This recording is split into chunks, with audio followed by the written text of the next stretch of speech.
Hi, everyone. I'm Sue Hilliard, and today I'm joined by Robin Grabfelder and our newest speaker to EA Zoom meetings, Joanne Borlase. Hi, ladies. Hi. Welcome. Hi. And what we're going to do today is introduce you to Joanne. And so to start it off, Joanne, would you like to tell us a little bit about yourself? Thank you so much. It's an honor to be here. Um, Much gratitude to you for this invitation to the Zoom room meetings with EA. I started studying astrology probably when I was around 10 or 11 years old. I stole my grandmother's Venus, the planet Venus periodical, and she was an avid reader. She was always forever reading books. She had a nice little library. I saw it and I had to have it and I took it. But when I got home, I was disappointed that it was some scientific journal and it wasn't the juicy stuff of Venus that I was looking for. And in my teens and early 20s, I still have that. I don't know, I still have it here. I Oh, stole cute. this. I stole that. And then in my teens and 20s, my interest continued. I bought a paperback, which is this one here, on Libra. That's my sun sign.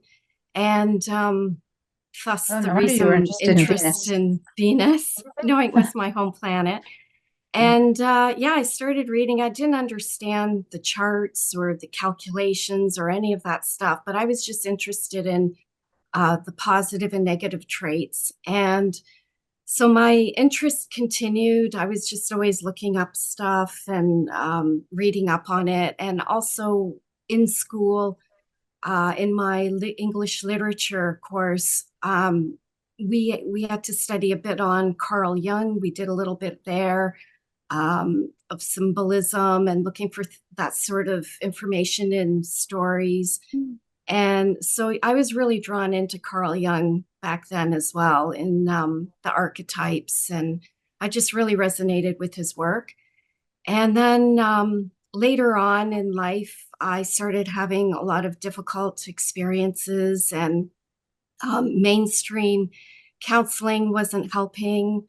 So I went to an astrologer and like, can you tell me all the whys and whats?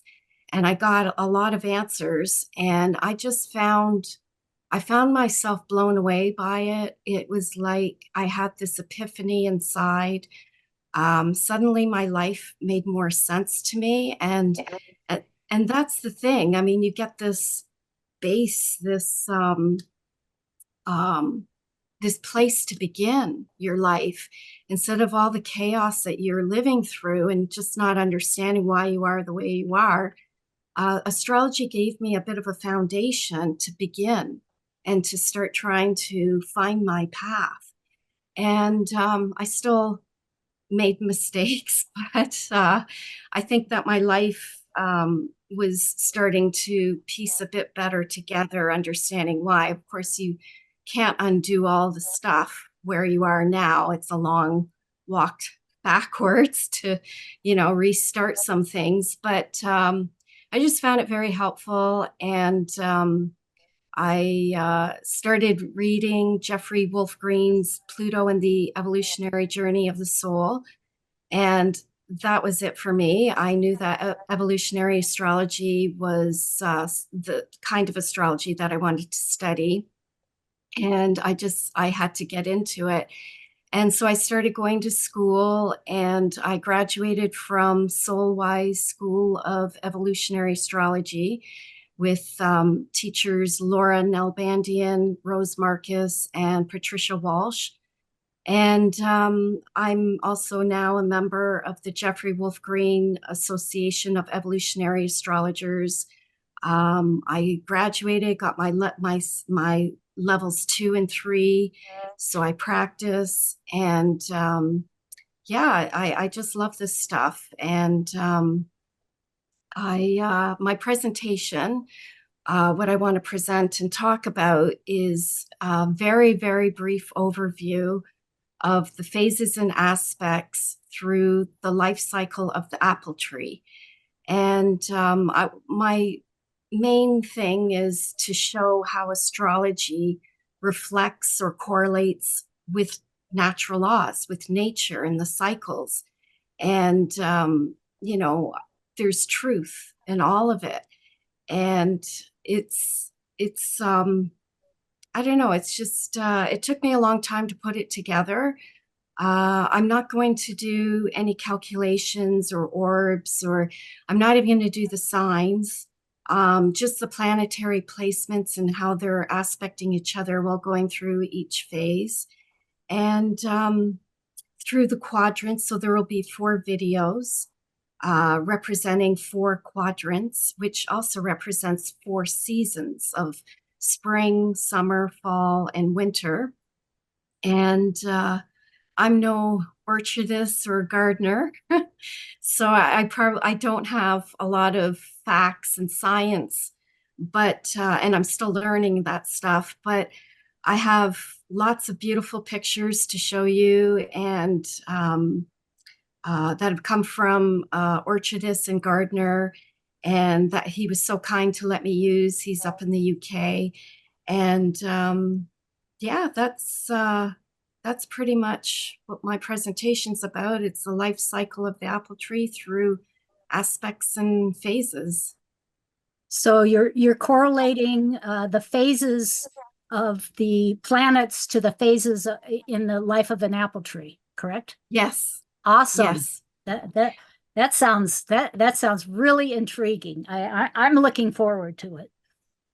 Yeah, it's not going to be all about the human condition. I'll reflect a bit on that, but also I just want to show how astrology is nature. It's, it's not some made up scheme or anything like that. Astrology is nature, it's natural laws, and you'll see how it correlates through the phases and the aspects through the life cycle of the apple tree. And it's all living beings. It's not just even the apple tree. Right. Astrology correlates to everything, even the signing of a contract, the beginning. There's medical astrology, there's financial astrology if you want to make money. There's, astrology is a tool. It's not personal. That's the other thing, the beauty about it as well. It's a tool, and yeah. So I really worked hard trying to get, as much as possible coordinated or correlated to the apple tree. And at times it may seem like I'm talking from the apple tree's perspective, but I'm only looking at the apple tree as a character. Um, it's not a human, but there's a lot of similarities in plants, and even the tree itself has a lot of human things to it. I mean, there's respiration, there's communication, there's sensory, there's they eat. They eat the minerals. They eat insects even. I mean, there's those Venus flytraps plants. So there's just a lot that you can kind of correlate to a human being, and yeah, that's It's found. interesting. It was interesting to choose the apple tree as a representation for nature of all the trees. Yeah, I just found that there's a lot of symbolism about the apple tree and the apple itself. There's healing properties. There's a lot of myth and stories, and it's all about metamorphosis and transformation. And there's the story of Adam and Eve. There's the Right. story of Snow White, who bit into the red apple and went into a death sleep. There's also the star when you cut the apple in half. There's the star, which represents, the 5-pointed star of Venus, the Venus star and the pentagram, and how Venus follows that 8-year cycle of creating the flower, the star in the sky, in the universe. I just found it mysterious. And the seeds, you know, when you bite in, you take a bite of those seeds, you're eating the sweetness, and then you come to the seeds. They're dark, they're like brown or blackish, and it's like, oh, what is this? And What have I done? They have poison in them too. They have arsenic in them. That's Yes. right. Or cyanide, I think Cyanide. it is. Yeah, yeah. Right. Yeah, it transforms into cyanide in your body. So, you know, I don't think it'll kill you, but it's a warning. And there's just so much to say about the apple tree, so much symbolism, that I thought it would be the perfect character for this. Right. And Robin, yeah, Johnny Appleseed spreading Yes. spreading the seeds. I think it's just very Taurus and Scorpio. Taurus, you know, it's food, it's luscious, it's you know, sweet and filling, and you know, it's almost like you can't get enough of the sweetness. And then the Scorpio part, which is like the seeds, where you bite in and you eat the seed, and it's like death. Something inside dies and or is transformed. Nothing ever really dies, it's just transformed. And I just think that it really represents my, like, the app, like the Venus Pluto. I'm going to be focusing on the two planets, Venus and Pluto, as well. And I just think that it really correlates or ties in nicely to the apple tree. Awesome. That sounds really, really fascinating. And I really look forward to it. Robin, do you have any questions of Joanne before we close?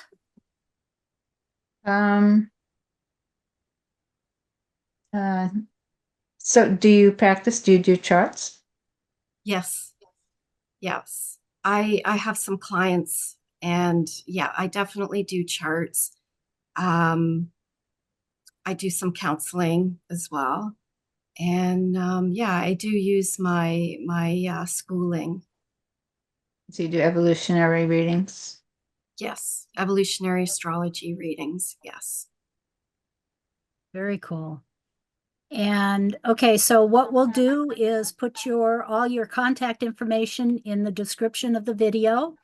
And your first talk will be on April 11th at 11 a.m. Pacific time.